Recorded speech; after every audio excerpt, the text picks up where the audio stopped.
Dear students, today's topic is Bohr's theory of hydrogen atom.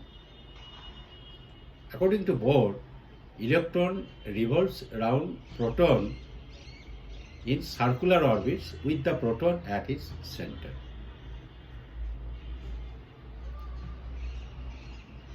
Angular momentum of electron is always an integral multiple of h by 2 pi. H is Planck's constant. The electron, while rotating, is having acceleration, and an accelerated charge is supposed to radiate, but Bohr assumed that the electron, while revolving in those orbits where the angular momentum is an integral multiple of h by 2 pi, does not radiate, and he called these orbits as stationary orbits. When hydrogen atom is excited, electron jumps from an orbit of lower energy to an orbit of higher energy, but the state is very unstable, and immediately it comes back to the normal orbit, and during that process electromagnetic emission takes place only. We assume that this is the radius vector and this is the momentum vector, and theta is the angle between them. Then the magnitude of the angular momentum L is equal to magnitude of R cross product with P, and that is equal to Rp sin theta. But for circular orbits, theta is 90 degree, so this is simply Rp. And according to Bohr, this is equal to NH by 2 pi. We assume the nth orbit, so replace R by Rn, and that is equal to NH cross, where H cross is reduced Planck constant. Now Rn, P is m into V is equal to NH, m mass of electron and V velocity. Then V is equal to NH cross divided by m Rn, or V square is equal to n square H cross square divided by m square Rn square. Also, the centrifugal force is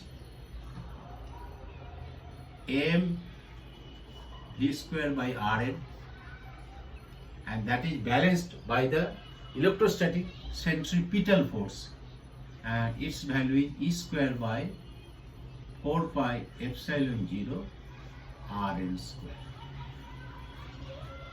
So from here we get V square is equal to E square divided by 4 pi epsilon 0 Rn and m.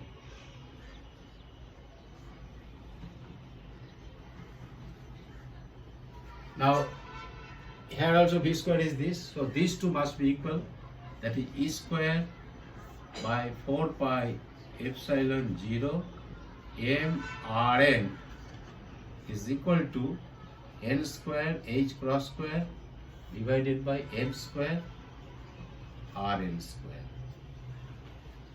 So this m square and gone, this Rn square is gone, and we get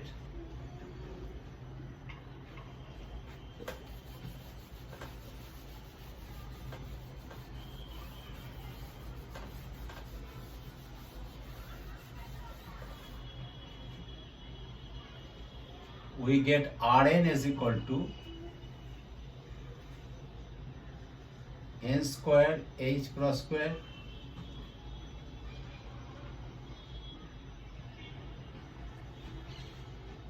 (4 pi epsilon 0)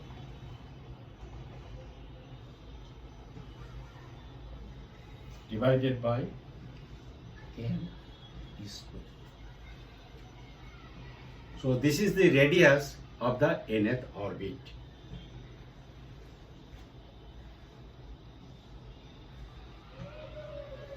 So it depends upon the value of n. For n is equal to 1, that is first orbit, R1 is equal to 4 pi epsilon 0 h cross square divided by n square.